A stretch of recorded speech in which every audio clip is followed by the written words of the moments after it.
A diferencia de las sociedades avanzadas de otras partes del mundo, las grandes civilizaciones de la América antigua eran en su mayoría analfabetas. Aunque los primeros inmigrantes cruzaron desde Asia a Alaska hace por lo menos 30.000 años y el continente estaba poblado hacia el año 7000 a.C., muy pocas sociedades precolombinas nos han dejado crónicas documentales.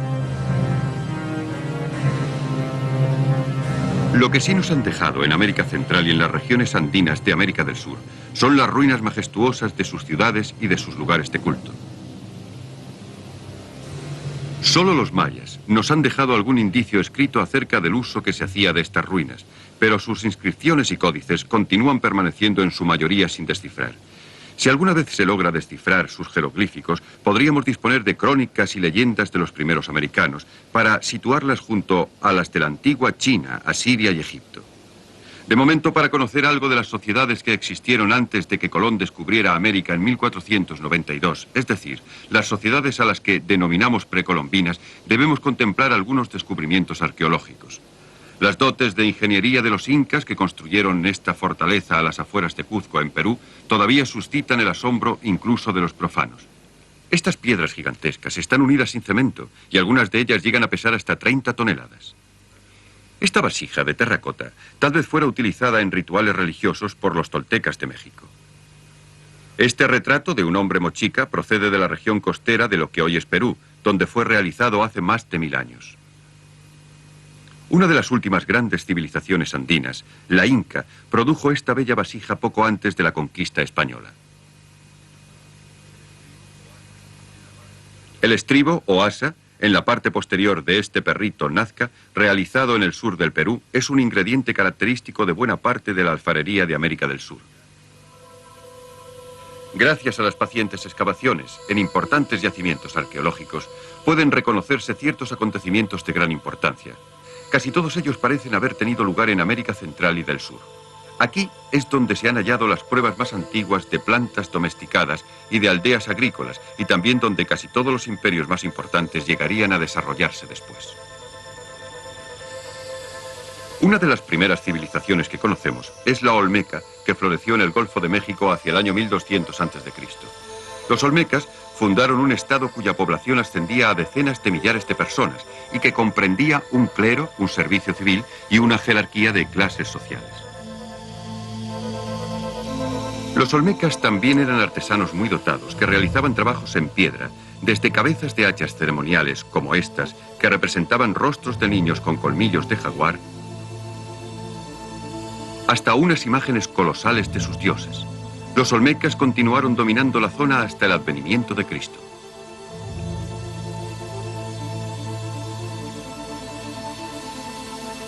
En los Andes orientales, los primeros grandes templos fueron construidos en cotos hacia el 2000 a.C., pero serían eclipsados por los centros religiosos de culto de Chavín de Huántar a partir del año 1000 a.C.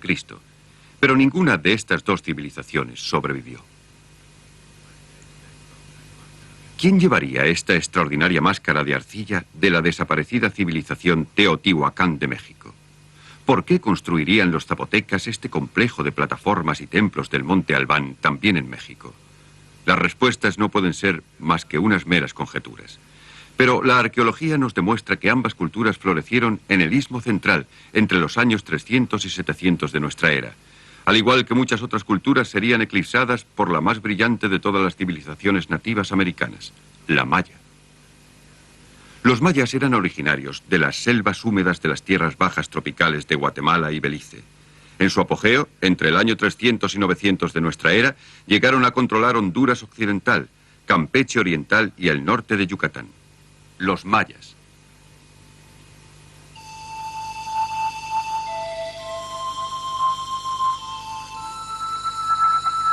A comienzos de la fase clásica de la civilización maya, alrededor del año 300 de nuestra era, habían surgido unos enormes centros urbanos construidos en piedra en un buen número de lugares, como Tikal, en las tierras bajas de Guatemala.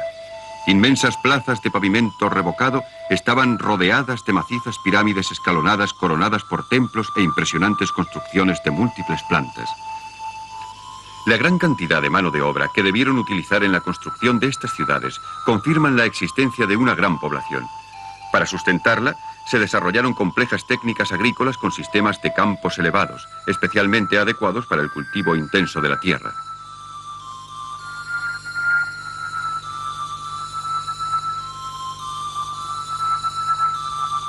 Esta próspera civilización de la selva húmeda tropical produjo unas elegantes y artísticas creaciones en lo que parece haber sido un entorno poco prometedor. Relieves en piedra, esculturas y jades labrados fueron realizados para registrar los acontecimientos asociados con los gobernantes y los dioses mayas.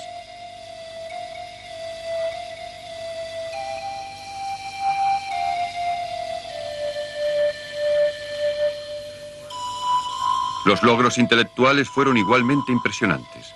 Los mayas sobresalieron en la observación y cálculo astronómico y astrológico, inventando un sistema numérico basado en unidades de 20 e incluyendo el concepto de cero. Elaboraron y perfeccionaron el calendario de 52 años, entremezclando el año solar de 365 días con un ciclo ceremonial de 260, y calcularon las fechas a partir del año 3113 a.C. Los mayas estaban obsesionados con la anotación del tiempo y erigieron estelas de piedra tallada y altares para marcar el paso de periodos establecidos, así como para conmemorar importantes acontecimientos como los aniversarios de acceso al poder o la muerte de sus soberanos. Estos monumentos están festoneados de textos jeroglíficos explicativos, pero hasta ahora solo los glifos concernientes a los números, fechas, dioses, nombres geográficos y genealogías han sido descifrados. Otros muchos centenares permanecen sin explicar.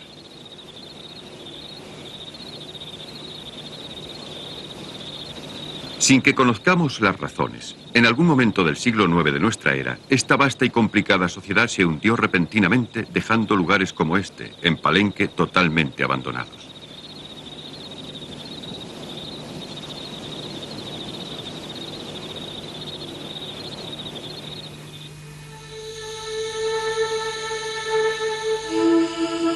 Tal vez los mayas fueran exterminados por una enfermedad epidémica, y tal vez hubiera una invasión. Pero sea cual fuere la razón, a partir del año 500 aproximadamente, un segundo foco de civilización americana surgió en las altas cuencas andinas del sur del continente. Primeras civilizaciones de los Andes. Dos centros, Tiwanaku y Huari, dominaron gran parte de los Andes entre los años 600 y 800.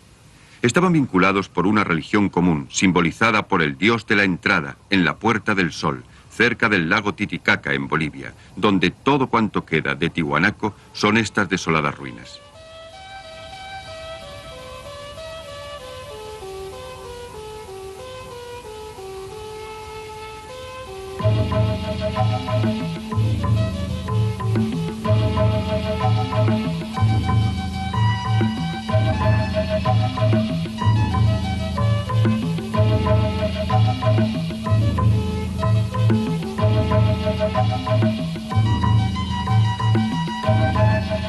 La vecina civilización de Huari era un poderoso estado militar. En el año 700 dominaba la mitad del moderno Perú. Pero ambas civilizaciones desaparecieron poco después del año 800 por razones que aún permanecen desconocidas. En esta época, la América precolombina contaba con alrededor de 1000 sociedades tribales diferentes que hablaban idiomas distintos y a menudo no relacionados entre sí. Pero prácticamente no conocemos nada sobre ninguna de ellas, aparte de la alfarería, utensilios y ruinas descubiertos. En México, en el siglo XII de nuestra era, entramos en un periodo del que se conocen historias detalladas con nombres, fechas y personalidades, porque a partir de entonces se conservaron inscripciones que posteriormente serían reunidas y analizadas. Bernardino de Sahagún, un misionero franciscano, llegó a México en 1529 a la edad de 30 años. Durante los restantes 60 años de su vida, ayudado por un grupo de aztecas a quienes él mismo había instruido, recopiló 12 volúmenes ilustrados bajo el título de Historia General de las Cosas de Nueva España. Sahagún intentó describir todos los aspectos de las tierras y de los pueblos recientemente descubiertos por España.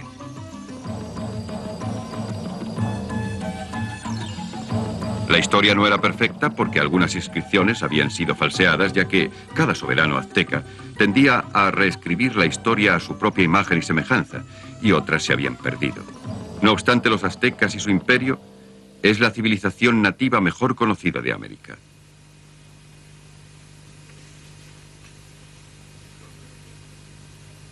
Los aztecas.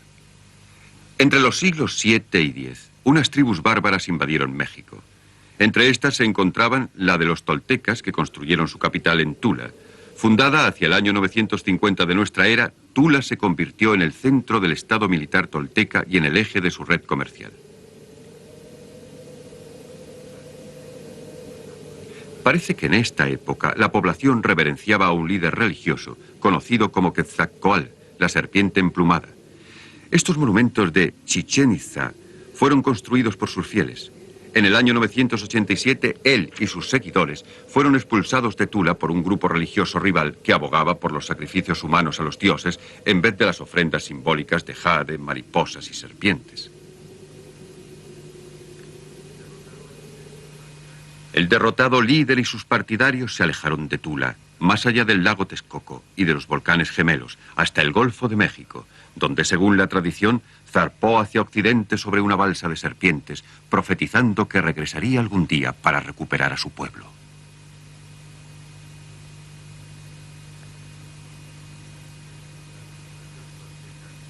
La civilización tolteca se eclipsó unos 2 siglos después, cuando los chichimecas emigraron desde el norte en sucesivas oleadas y destruyeron el imperio.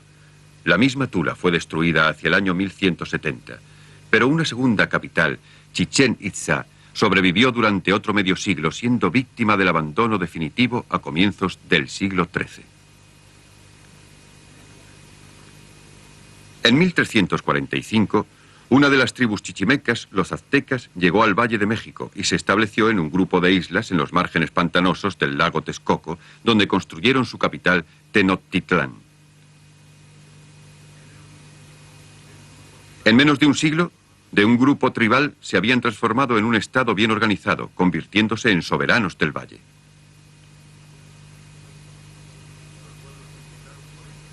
Los pueblos conquistados por ellos fueron obligados a pagar fuertes tributos.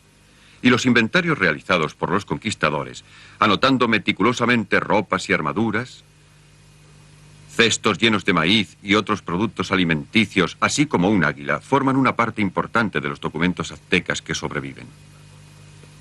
Había además otra forma más importante de tributo.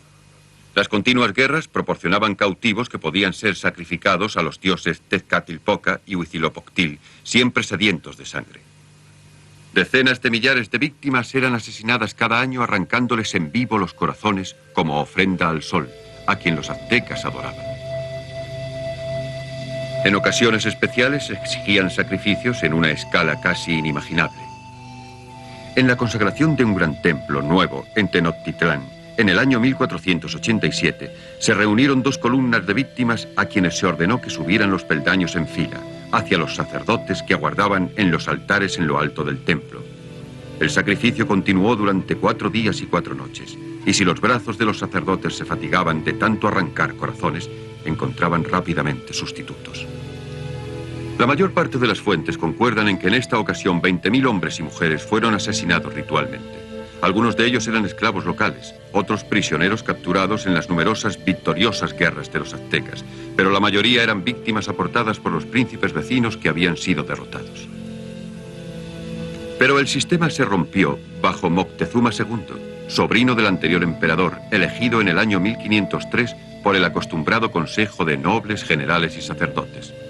Moctezuma II ganó numerosas batallas al comienzo de su reinado y trajo muchas víctimas para el sacrificio durante los festejos de su coronación. Pero después de esto el comportamiento de Moctezuma se volvió más autocrático e incrementó el tributo que se exigía tanto a sus súbditos como a sus vecinos. La historia de Moctezuma II fue registrada en esta serie de acuarelas publicadas posteriormente en un libro llamado La Historia de las Nuevas Indias. Hubo algunas revueltas contra su poder. Después de 1510 progresó cierta resistencia por parte de los estados vecinos. En el mismo año se avistó un cometa sobre México que los astrólogos interpretaron como una advertencia del regreso de Quetzalcóatl, la serpiente emplumada, desterrado hacía 550 años.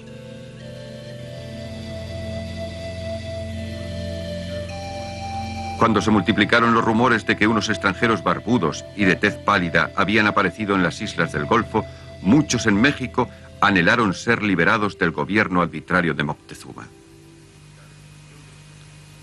La destrucción de los aztecas. Tan pronto como Cristóbal Colón regresó de su primer viaje en 1493, se establecieron planes para colonizar las islas del Caribe. El primer asentamiento, en la isla La Española, se estableció en 1493 con el propósito de explotar los metales preciosos de la isla y de servir de base para el comercio con China, puesto que aún se creía que se hallaba en las proximidades. Pero nuevas exploraciones revelaron solo unas cuantas islas más y la tierra firme de un país incivilizado que ciertamente no era Catay. Los colonizadores, abrumados por las enfermedades, pronto agotaron sus primeras y fáciles recogidas de oro, perlas y esclavos, y aunque podían sacar beneficios del cultivo de la caña de azúcar y de la explotación de madera de tinte, este no era el glorioso nuevo mundo que habían esperado. Miraron al sur. El mismo Colón exploró una parte de la costa de América del Sur. Núñez de Balboa desembarcó en Panamá, siendo el primer europeo que vio el Pacífico, pero encontró muy poco oro. Así que la búsqueda prosiguió. En 1519, Hernán Cortés, joven corregidor de La Habana, fue designado jefe de una expedición colonizadora que zarpó con 600 hombres al servicio de Dios y de su Majestad Carlos V para llevar la luz a aquellos que vivían en las tinieblas y también para adquirir las riquezas que la mayor parte de los hombres ambicionan. Cortés desembarcó en Veracruz y aplastó enseguida la oposición de sus habitantes. Las armaduras de los indios, de algodón acolchado, ofrecían muy poca protección contra las espadas de acero, las armas de fuego y las ballestas que esgrimían los invasores a caballo, mientras que las armaduras de acero de los españoles rechazaban la mayoría de las armas de madera y pedernal de los indios. Estos quedaron tan impresionados que se convirtieron en sus aliados. Juntos abandonaron Veracruz para dirigirse a la capital azteca, Tenochtitlán, y mientras marchaban, muchas otras tribus descontentas con la opresión de Moctezuma se unieron a ellos. Cuando alcanzaron el paso entre los dos volcanes que custodian el Valle de México y contemplaron la capital unida a las riberas del lago por calzadas elevadas, Cortés estaba al mando de un poderoso ejército. En la ciudad se habían visto malos presagios que predecían un desastre, y muchos creyeron que los españoles de tez pálida eran Quetzalcóatl y sus partidarios, y así Moctezuma, indeciso, los dejó entrar en la ciudad, donde los colmó de ricos regalos. Cortés procedió a hacer prisionero a Moctezuma. Ahora tenía en sus manos a la ciudad y a su soberano, pero en este momento triunfal fue repentinamente llamado a Cuba. Sin Cortés, los soldados españoles que quedaron en Tenochtitlán fueron presa del pánico y masacraron un buen número de los habitantes locales mientras tomaban parte en un servicio religioso. Esta matanza fue brutal y sangrienta y los aztecas se levantaron contra ellos. Al saberlo, Cortés regresó apresuradamente para reunirse con sus sitiados hombres, pero su situación era caótica. El único hombre que podría haberlos ayudado, Moctezuma, fue asesinado mientras imploraba la paz a sus súbditos. Los españoles realizaron una atrevida fuga antes del alba a través de una de las calzadas que unían Tenochtitlán con las orillas del lago. Pero los aztecas fueron advertidos y las 3/4 partes de los fugitivos, frenados por el peso de su botín, fueron muertos antes de que lograran ponerse a salvo. Sin embargo, Cortés demostró su temple. En vez de abandonar su empresa, planificó una nueva campaña con los supervivientes de sus aliados indios. Primero sometieron a las provincias que rodeaban el Gran Lago, en el que se encontraba la capital. Luego construyeron una pequeña flota a fin de proteger su avance simultáneo por las 3 calzadas que conducían a la ciudad. Los aztecas aún resistieron desesperadamente, pero después de semanas de lucha, agotados por el hambre y las enfermedades, se rindieron en agosto de 1521. Cortés había conquistado todo México, desde el Pacífico al Caribe, una zona más grande que la misma España para su señor, el emperador Carlos V. Ahora le tocaba el turno a Perú. La destrucción de los incas. La más famosa de las civilizaciones de América del Sur, el Imperio Inca, también fue una de las más breves, que tomó forma solo un siglo antes de su destrucción. En 1438, el inca Pachacuti ascendió al trono y comenzó una serie de conquistas que durante los 20 años siguientes extendió la soberanía de los incas desde el lago Titicaca al lago Junín. Su hijo Topa Inca extendió los límites aún más al norte, hasta Quito, y luego arremetió contra el único estado rival civilizado de Perú, el reino costero de Chimor, conquistándolo en 1476 y ampliando el imperio hacia el sur, incluyendo a una gran parte del Chile de nuestros días. En 40 años se había creado un imperio que se extendía más de 3.200 kilómetros a lo largo de los Andes y que incluía la costa del Pacífico y partes del Amazonas superior. Este meteórico crecimiento solo fue posible gracias a una organización social y política extraordinariamente completa. La sociedad inca era estrictamente jerárquica y ordenada, y esto quedó plenamente reflejado en la imponente arquitectura del Machu Picchu. El control estatal, de la mano de obra y de los recursos, mantuvo a un ejército bien adiestrado y proporcionó la fuerza de trabajo y los materiales necesarios para llevar a cabo los proyectos de los arquitectos, ingenieros y administradores. Un plano de las calles de Cuzco, la capital de los incas, que aún concuerda claramente con el trazado actual de la ciudad, muestra la intersección de las principales carreteras que unían a la capital con los márgenes del imperio.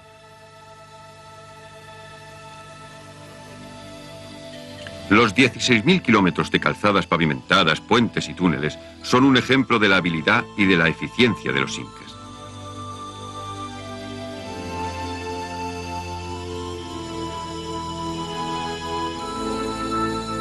Pero existía una grieta en este estado de cuasi bienestar.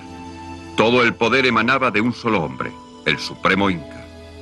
En 1525, Huayna Cápac murió, dejando dos pretendientes rivales al trono, Huáscar y Atahualpa. Las disensiones internas dividieron el imperio y comenzó una sangrienta guerra civil. En este momento llegaron los españoles al mando de Francisco Pizarro, de 50 años de edad. El número de los invasores no superaba a los 180 hombres, pero estaban todos motivados por su celo religioso y una abrasadora ambición. Poseían la gran ventaja de disponer de caballos, armas de acero y armaduras, y en México habían aprendido a utilizarlas con mayor eficacia contra los indios.